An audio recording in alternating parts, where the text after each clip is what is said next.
ఓషో రజనీష్ చచ్చిపోయి 34 ఏళ్లు దాటింది. ఇప్పటికీ ఓషో రాసిన పుస్తకాలు అమ్ముడుపోతున్నాయి. ఆయన వీడియోలు, ఆడియోలు సామాజిక మాధ్యమాల్లో సూపర్ పాపులర్ అయ్యాయి. ఇక ఆయన జీవితం గురించి రాసిన పుస్తకాలు, ఆయనతో ఆయన ఫాలోవర్లు గడిపిన జీవితం గురించి కూడా చాలా పుస్తకాల్లో అందుబాటులో ఉన్నాయి. అవన్నీ ఈ కపట సన్యాసి ముసుగును స్పష్టంగా చెప్పాయి.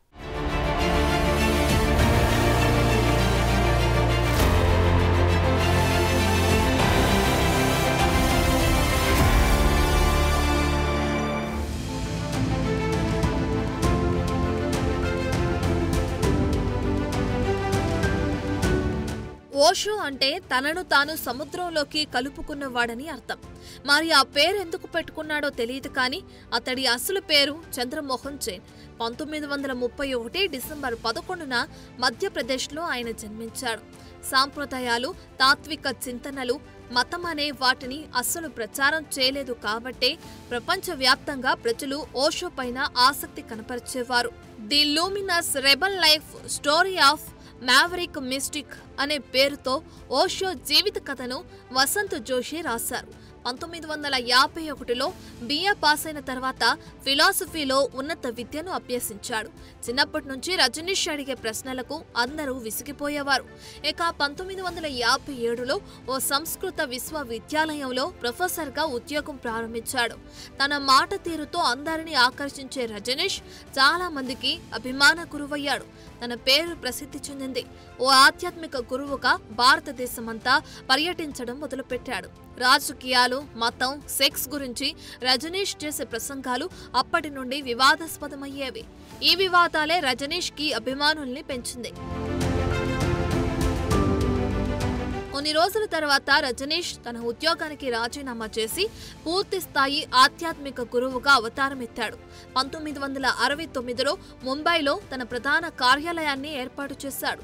ఇక దీనికి ముందు నుండే రజనీష్ అభిమానురాలిగా మారిన యోగా లక్ష్మి అనే మహిళ అతడి ప్రధాన సహాయకురాలిగా మారి 1981 వరకు కొనసాగారు. ఈ సమయంలోనే రజనీష్ క్రిస్టియన్ ఓల్ఫ్ అనే ఓ ఇంగ్లీష్ మహిళను కూడా కలిశారు. రజనీష్ ఆమెకు మా యోగా వివేక్ అనే ఆధ్యాత్మిక నామాన్ని ఇచ్చారు. ఈమెను తన పూర్వజన్మ నుంచి వచ్చిన తొలి స్నేహితురాలిగా పరిగణించేవారు. అలా ఆమెతో సాన్నిహిత్యం పెంచుకున్నారు. తన ఆశ్రమంలో చేరిన వారందరికీ ఓషో ఓ కొత్త పేరును పెట్టేవాడు. తమకు నూతన జీవితం వచ్చింది కాబట్టి ఇకపై వారికి ఆ పేరే స్థిరమయ్యేది. అయితే రజనీష్ తన ఆశ్రమంలోని అందరి మహిళలను ఆత్మ అని పిలిచేవాడు. స్త్రీ మాతృమూర్తికి ప్రతిరూపం గనుక అందరు మహిళల పేరు ముందు మా అని చేర్చేవారు. పురుషులను స్వామి అని అనేవాడు. రజనీష్ తొలి నుంచి శతాబ్దాల తరబడి పాతుకుపోయిన మతపరమైన ఆచార వ్యవహారాలకు వ్యతిరేకంగా మాట్లాడేవాడు.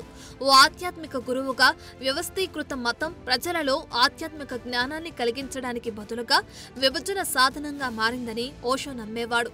మతం అనేది చెడుకు బాధితురాలిగా మారి తన ప్రాముఖ్యత కోల్పోయిందని, మతం, రాజకీయం అనేవి ఒకే నాణానికి ఉన్న బొమ్మ బొరుసు వంటివని, ఈ రెండింటి లక్ష్యం అంతిమంగా ప్రజలను నియంత్రించడమేనని ఓషో బోధించేవాడు.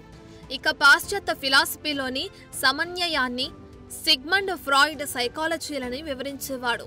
వాటిని ఆధారంగా చూపి బహిరంగంగా లైంగిక స్వేచ్ఛ గురించి బోధించేవాడు. ది రజనీష్ క్రానికల్ అనే పుస్తకం రాసిన విన్మెక్ కార్మాక్ ఓషో అభిప్రాయాలు చాలా వివాదాస్పదంగా ఉండేవని వెల్లడించారు. ఓషో ప్రసంగాలను నిషేధించాలని భారత పార్లమెంటులో అనేక సార్లు చర్చలు జరిగినట్లు కూడా పుస్తకంలో పేర్కొన్నారు.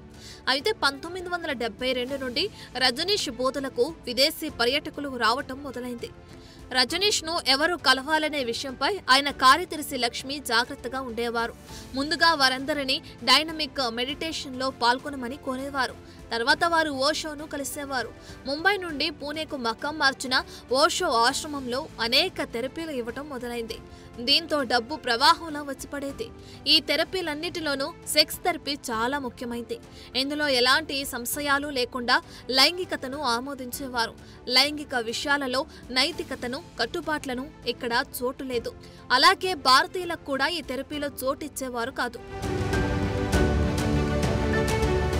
రజనీష్ ఆశ్రమంలో పిల్లల్ని కనటం, గర్భిణీలుగా ఉండటం నిషేధం. పిల్లలు కలగకుండా ఆశ్రమంలోని వారికి గర్భ నిరోధక ఆపరేషన్లు చేసేవారు. ఆశ్రమంలో సన్యాసులను బహిరంగ లైంగిక జీవితం గడపడం మొదలుపెట్టినప్పటి నుంచి అంటువ్యాధులు ప్రబలడం ఎక్కువైంది. దీంతో ఓషో తరచూ లైంగిక పరిహారం గురించి మాట్లాడేవారు. కొంతమంది సన్యాసినులు ఒక నెలలో 90 లైంగిక సంబంధాలు పెట్టుకునేవారని మా ఆనందశీల తన పుస్తకంలో రాశారు. ఇక పుణేలో రోగాల బారిన పడిన ఓషో, అతని అనునాయులు అమెరికాలోని ఓరెగాన్లో 1000 మంది ప్రజలు కలిసి జీవించేలా ఓ ఆశ్రమాన్ని నిర్మించాలని ఆలోచించారు.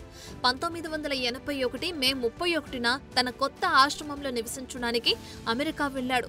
అక్కడ వలస నిబంధనలను అతిక్రమించారని ఓషోపై కేసు పెట్టారు. దానితో అమెరికా జైలులో 17 రోజులున్నాడు.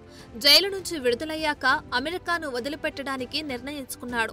అయితే అనేక దేశాల్లో ఆశ్రయం పొందాలని చూసినా చాలా దేశాలు ఓషోను తిరస్కరించాయి. దీంతో చివరకు భారతదేశానికి వచ్చి ఇక్కడే ప్రాణాలు వదిలాడు.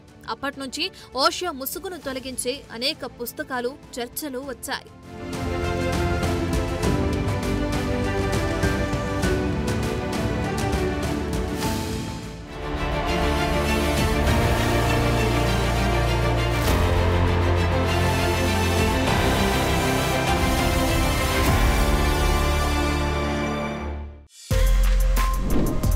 For more videos like this, subscribe Big TV channel.